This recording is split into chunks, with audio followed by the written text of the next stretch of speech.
In preparation for this video, I was going to have my two grandchildren, William and Evan, to assist me.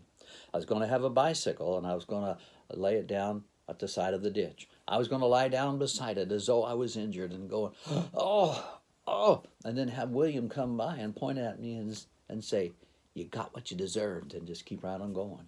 And Evan goes by and looked at me and go, no big deal, and keep right on going.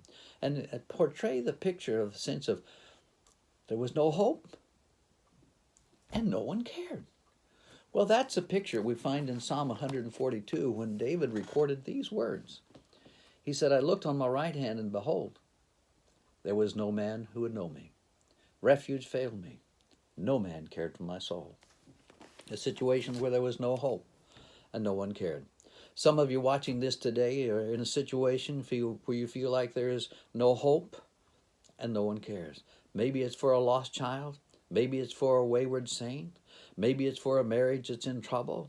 A situation where it seems that there's no hope and no one cares.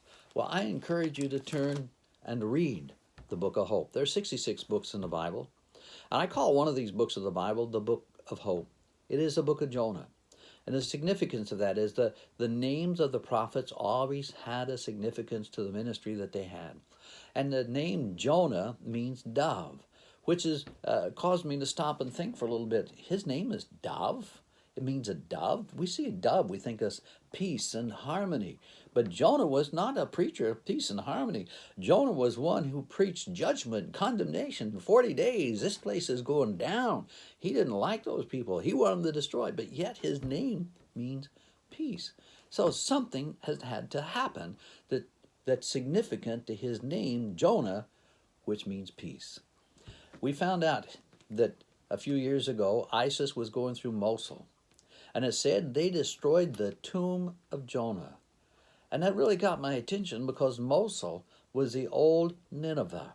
So apparently Jonah, after this situation recorded in the book of Jonah, we find that Jonah must have stayed there and had a ministry, an ongoing ministry to the people there that he originally wanted their destruction. So he'd find Jonah, the man of peace, he's there. This is a miracle. Something's happened here. When you read the book of Jonah, you'll find the miracles.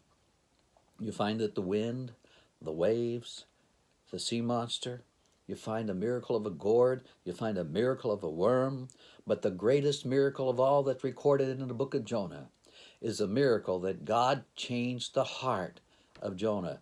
For nature to obey the voice of God, that is nothing.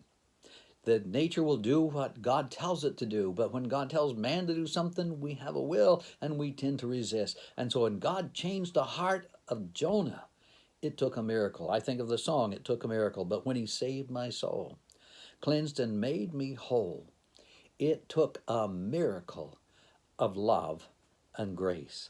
There is hope. As you read through the book of Jonah, you'll find that there was no hope for Nineveh. Nineveh was lost, spiritually indifferent. Nineveh was not in pursuit after God. There was no hope.